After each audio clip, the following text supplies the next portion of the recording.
की एक रिपोर्ट। सभी सम्मानित पत्रकार बंधुओं को भारतीय जनता पार्टी के झारखंड प्रदेश की इकाई की ओर से अभिनंदन, स्वागत। कल गणतंत्र दिवस था, लोकतंत्र का महापर्व का दिवस रहा।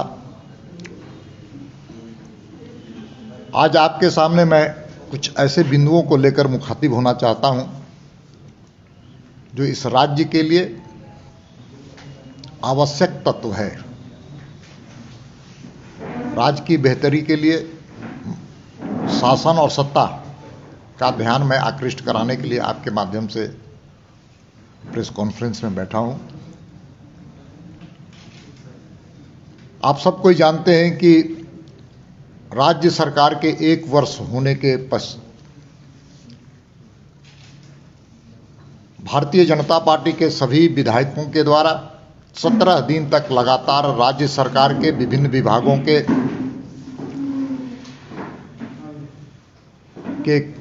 कामकाज पर, नीति पर, रीति पर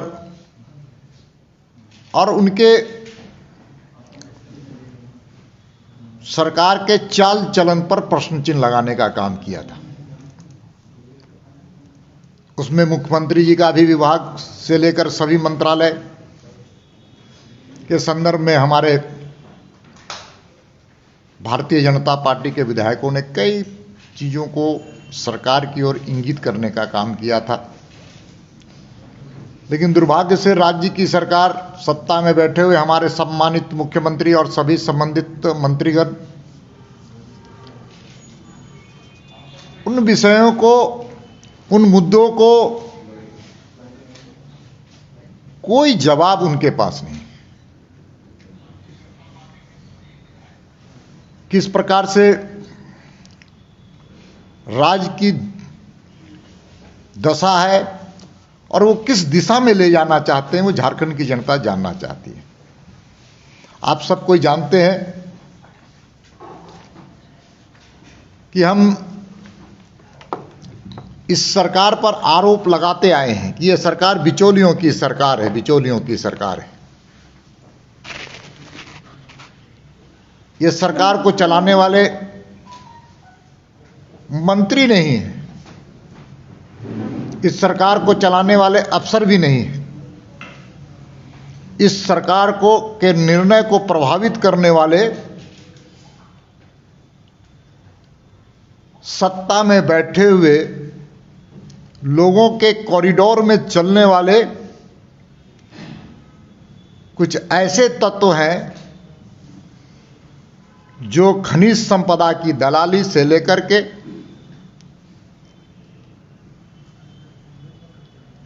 ट्रांसफर पोस्टिंग से लेकर जमीन के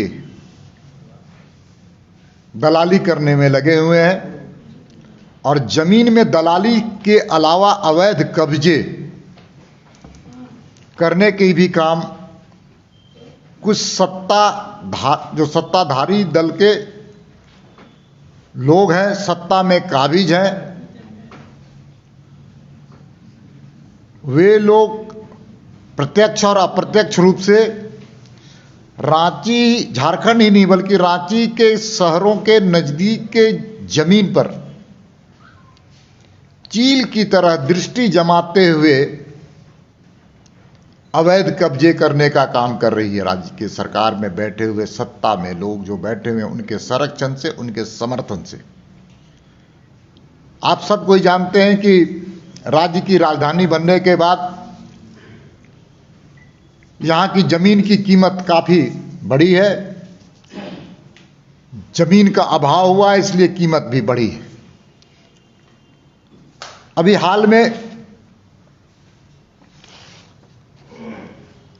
आप सब कोई जानते हैं कि हेहल में कटहल मोड़ जिसको कहते हैं, उसके नजदीक कैलाशपुरी कोऑपरेटिव सोसाइटी नामक गृह निर्माण समिति थी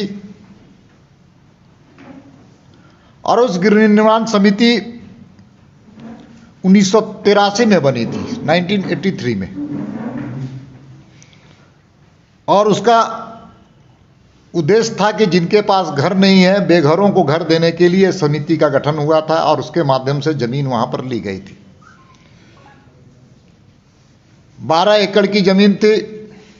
अब 12 एकड़ की जमीन में उस जमीन का म्यूटेशन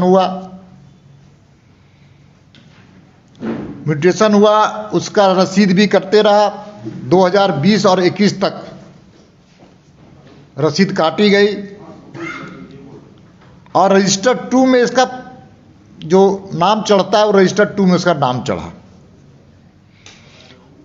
उस समिति के लोगों ने उस जमीन की घेराबंदी, जिसको बाउंड्री कहते हैं, वो 5-6 फीट तक उसकी घेराबंदी भी की गई। वहाँ छोटा सा ऑफिस भी बनाने का काम किया गया। लेकिन हाल के महीने में, जनवरी महीने में, जो सत्ता में बैठे हुए लोग हैं, सत्ता के इशारे पर उस कोऑपरेटिव जमीन की, जो ली हुई जमीन थी, जिसकी रजिस्ट्री थी, उस पे अवैध कब्जा करने का काम किया। इतना ही नहीं, उसके बगल में अन्य जो जमीन है कोऑपरेटिव सोसाइटीज के, मिथिलांचल के नाम से, उसके अलावा क्या है, 120 एकड़ जमीन है। और उन सभी 120 एकड़ पर इन सत्ता के काबिज लोग उनके इशारे से, उनके संरक्षण से उन पर कब्जा करने की लगातार कोशिश भी की जा रही है। और जब वहां के लोगों ने फरियाद किया सीईओ के पास जवाब एक ही था कि हम कुछ नहीं कर सकते, ऊपर के लोग का हस्तक्षेप है इसमें। एसडीओ साहब के पास फरियाद गई, एसडीओ साहब भी निरुत्तर रहे। डीसी साहब भी बेचारे नजर आ रहे हैं इस पूरे प्रकरण में। और इस संदर्भ में कमिश्नर का भी ऑर्डर पहले से प्राप्त था कि यह जमीन कैलाशपुरी गृह निर्माण समिति का है, और इसलिए कमिश्नर ने आदेश भी दिया था कि यह जमीन इस समिति का है। लेकिन दुर्भाग्य से आज पूरी शासन व्यवस्था, चाहे सेक्रेटरी रेवेन्यू बोर्ड के पास भी लोगों ने फरियाद किया, लेकिन निरंतर कोई जवाब नहीं, क्योंकि सत्ता में बैठे हुए लोग उस जमीन पर कब्जा करना चाहते हैं, काबिज होना चाहते हैं। उतना ही नहीं, पूरे अगल बगल की 120 एकड़ की जमीन पर उनकी दृष्टि है। अगर सत्ता रूढ़ दल जो आज बैठी हुई है, झारखंड मुक्ति मोर्चा और कांग्रेस भी बेचारी अभी तो जमीन के मामले में कई प्रकार के पार्टी के आंतरिक कमेटी बनाने का भी काम किया, वो भी अपने आप में एक प्रश्न चिन्ह है। सत्ता और सरकार में अगर थोड़ी भी नैतिकता हो तो पूरे प्रकरण की जांच होनी चाहिए और दूध का दूध और पानी का पानी होना चाहिए। बड़ा दुर्भाग्य है। इसी प्रकार से मिथिला वाले की कमेटी बनी है, मिथिला वालों का, उस पर भी इसी प्रकार की कुदृष्टि गई है, जबकि हाई कोर्ट का उस पर स्पष्ट रूप से आदेश भी है कि यह जमीन इस समिति का है। इसलिए आज मैं सत्ता में बैठे हुए लोग, शासन चलाने वाले लोग से मैं मांग करता हूं कि सत्ता समाज के लिए, सत्ता इस राज्य के विकास के लिए,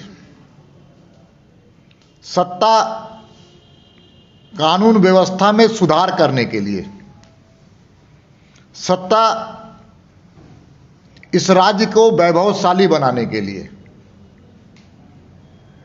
लेकिन सत्ता का दुरुपयोग सत्ता के दलाल और बिचौलियों के लिए जब होगी तो भारतीय जनता पार्टी मौन नहीं बैठेगी। इसलिए आपके सामने आज इस विषय को रखने का हम लोगों ने काम किया। आप सब कोई जानते हैं कि भारतीय जनता पार्टी एक संवेदनशील राजनीतिक दल है। जनता को मुद्दे को, जनता की समस्याओं को, जनता की परेशानियों को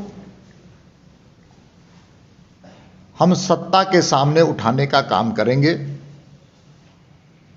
चाहे वो रोजगार का सवाल हो, चाहे पलायन का सवाल हो, चाहे भ्रष्टाचार का सवाल हो, चाहे प्रदूषण का सवाल हो, चाहे विस्थापन का सवाल हो, चाहे कोई जमीन लूटने का प्रयास करेगा तो उसका भी पूरे तरह से भारतीय जनता पार्टी विरोध करेगी। बहुत बहुत धन्यवाद, आप आए, इसके लिए मैं आपके प्रति आभार व्यक्त करता हूं। आप बार बार बोल रहे हैं कि सत्ता पक्ष के लोग, तो आखिर कौन लोग सत्ता पक्ष? ये देखिए, समय का इंतजार कीजिए, वो चेहरे भी हम सामने लाने का काम करेंगे। समय का इंतजार कीजिए। 120 एकड़ की जमीन लूटने के वाले लोगों का चेहरा भी बेनकाब हम करेंगे। हमारे पास वो एविडेंस भी आ रहे हैं और उस एविडेंस के आधार पर मैं पुनः आपसे आग्रह करके इसी कार्यालय में उस सारे एविडेंस के साथ उसके चेहरे को भी नकाब करेंगे। दीपक जी, 120 एकड़ का बात कर रहे हैं कि मात्र 10 एकड़ का बात कर रहे हैं आप, और 120 एकड़ पे नहीं, निगाहें अभी जो इन लोगों ने किया है 12 एकड़ पर किया है, वो है कैलाशपुरी कोऑपरेटिव सोसाइटी गृह निर्माण समिति, जिसका 1983 में जमीन खरीदी गई, वो 12 एकड़ की लगभग। इसका म्यूटेशन भी हुआ, रजिस्टर 2 में नाम भी चला, रसीद भी कटी, और साथ साथ में उसके घेराबंदी भी कर दी गई।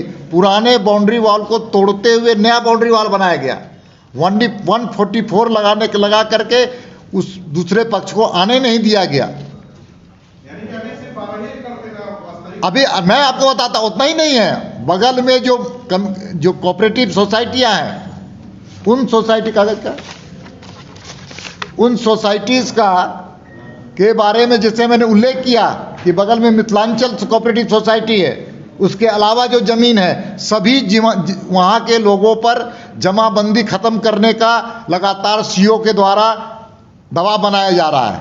यह विषय है। निगाहें 120 एकड़ पर, अभी 12 एकड़ पर कब्जा कर लिया लोगों ने। ये हमारा प्रश्न है। इसमें कई पदाधिकारियों को भी घूमते हुए देखा जा रहा है, कुछ व्हाइट कॉलर्स भी हैं। हाँ, निश्चित तौर पे हमारे कई पत्रकार इन चीज़ों से वाकिफ हैं, और आपने कई विषय में उसको भी धन्यवाद देना चाहता हूं, जिन पत्रकारों ने अपनी इस आवाज़ को बुलंद करने का काम किया था। कई ऐसे व्हाइट कॉलर जॉब जो पदाधिकारी हैं, अधिकारी हैं, वे जब अवैध बाउंड्री बनवा रहे हैं, वैध बाउंड्री को तोड़ते हुए अवैध बाउंड्री बनाने का काम कर रहे, उनके भी चित्र हैं। उस पर भी इस राज्य की सरकार को कार्रवाई करनी चाहिए। वहां के सीओ के जो काम है, चरित्र है, वो भी जो पद्धति है काम करने का, वो भी संदेहास्पद है। बहुत बहुत धन्यवाद आप सब लोगों। न्यूज़ झारखंड खबर आप तक में आज के लिए इतना ही। कल फिर मिलेंगे एक ऐसी ही सच्ची और प्रामाणिक खबर के साथ। तब तक के लिए नमस्कार।